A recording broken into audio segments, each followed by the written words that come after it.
Boy, when she took that jacket off, boy, let's just say that I was glad that there was nobody else around.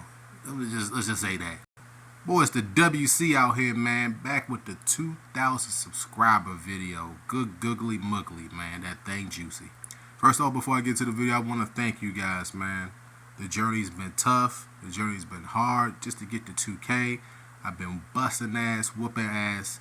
And now y'all done seen the title of this video, so y'all know I'm going to be throwing uppercuts everywhere. Alright? Make sure y'all like, comment, and subscribe on this one, man. I ain't going to waste no time. Make sure y'all do it, like it, because look at Mercedes, bro. Just look at her. I mean, the girl thighs is perfect. The girl waist is perfect. The girl's armpits perfect. Like, her armpits are perfect. And I've seen this girl up close. The girl's got like a 12-pack. I mean, good googly muggly. When she took that jacket off, boy. When she took that jacket off, whew. But anyway, I'm not here to drool over Mercedes. I done got that out the way already, alright? I'm here to be objective. Yeah, the girl look good. She's always looked good. I have to be objective. And I have to throw these uppercuts. She's going to get them, bro. She's going to get these uppercuts, these YouTube uppercuts. She's going to get them. But she's not the first one that's going to get them. Y'all want to know who's going to be the first one in this video that's going to get these uppercuts? Tony Khan, you going to get these uppercuts, boy. You going to get these uppercuts. Now, I've been holding back on throwing uppercuts at Tony Khan. But what they saying about him in these YouTube wrestling streets, bro, is absolutely true. Alright, and I'm just going to be another big voice in this community that's going to throw more uppercuts at you. Jericho has a list. I've got a list too. In no particular order, by the way. Andrade, Miro, Adam Copeland. On this day, I see clearly that this list is long and long. Christian's just going to come from out of nowhere and talk about somebody's dead family member, but we're going to put him on the list. FTR's on that list. Samoa Joe's on that list. Adam Cole Bebe is on that list. I can go on and on. Aleister Black is on that list. Just mention Jericho, he's on that list. You guys understand like a trend? Y'all understand this trend that's going on with what I'm talking about? And what Tony Khan fails to realize, this is what he has to understand, is that people like me are watching you. And when AEW comes to town, do you guys look? I want this to reach Tony. I really do. When AEW comes to town, and they hit the Cap Center, right? The Cap One Center, the new Cap Center. I think they call it Arena, but it is what. Leave me alone. When y'all come to town, and Mercedes is main eventing that show, and then she figures out that half that arena gonna be tarped off, what's gonna happen then? And the reason why I'm saying it like that, alright, now DC's a great wrestling town, but there's like an unevenness with the AEW wrestling community fans, man. We're uneven. We're uneasy about what's going on here. Because we don't tune into AEW to necessarily see Mercedes. Like I said, she's bad. She's a bad mamma jamma. She is so sexy. We don't tune in for her. You wanna know who we tune in to see? She mentioned it during her promo. We tune in to see the originals of AEW, the people that we don't know if it's not for AEW. Not saying that the wrestling fed that can't use Mercedes or an Edge or a CM Punk, but when you have too much of something like that, it becomes oversaturated. Do you get that, Tony? Do you understand that you're oversaturating your own company?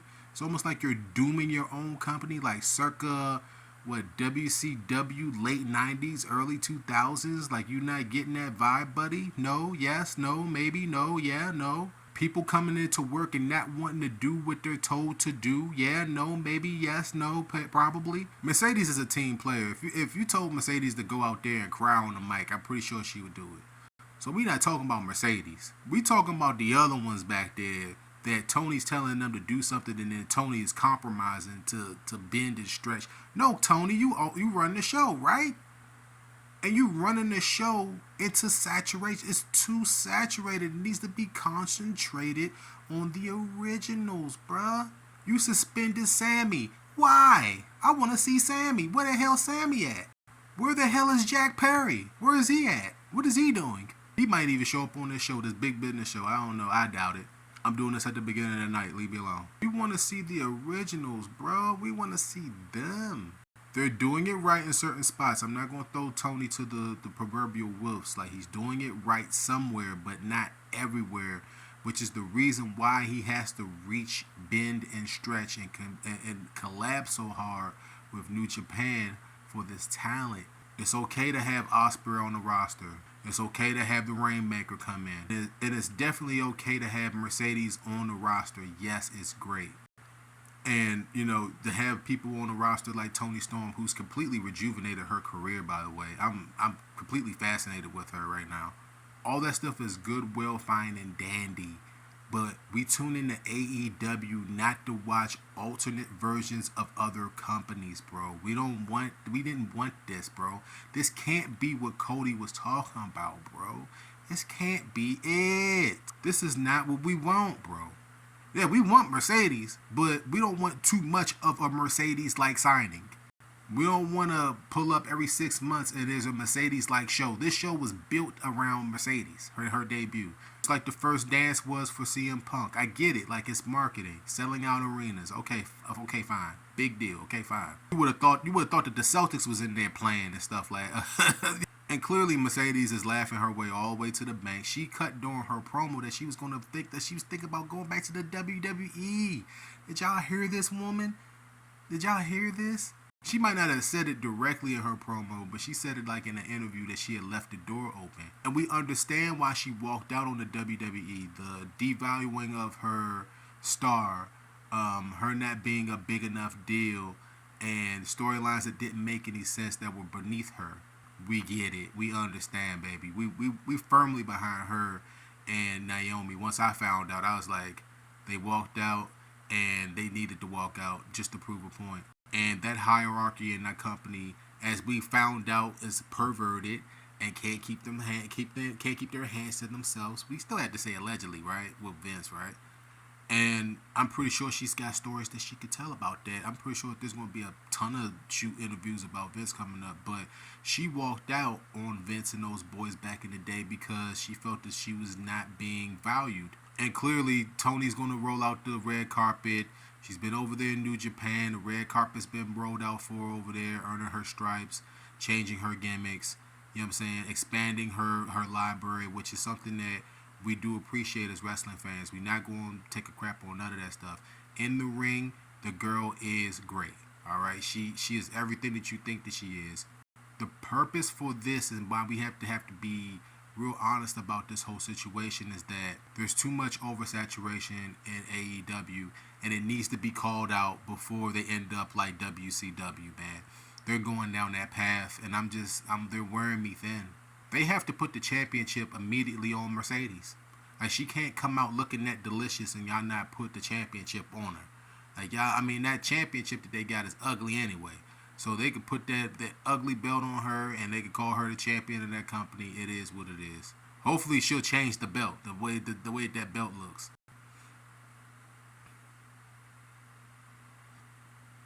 Make sure that y'all drop likes and comments and everything. I'm not done with Mercedes, bro. I'm not done. She went on and she told her story. Oh, you know, I grew up over here. I grew up over there. Never give up. They can't call her technically the boss, so they're calling her the CEO. It's the closest thing to just being the boss, right? And it's catchy too. Boston crowd just played into it. They played into it, and it is what it is. She looks great. I want to see what they do with this. But the thing is that I've said this multiple times. I've said, hey, I want to see what they do with this, with Andrade and everybody else, man. We have to have an honest conversation about Mercedes Moné, and I think that we did. I think that we accomplished that in this video. Make sure that y'all drop a like, drop a comment, man. Let me know how y'all feel about this, man. Is it boss time? I mean, is it CEO time? And until next time, peace out, man. CEO, CEO, CEO, CEO. It's catchy. I can admit that, right? It's catchy.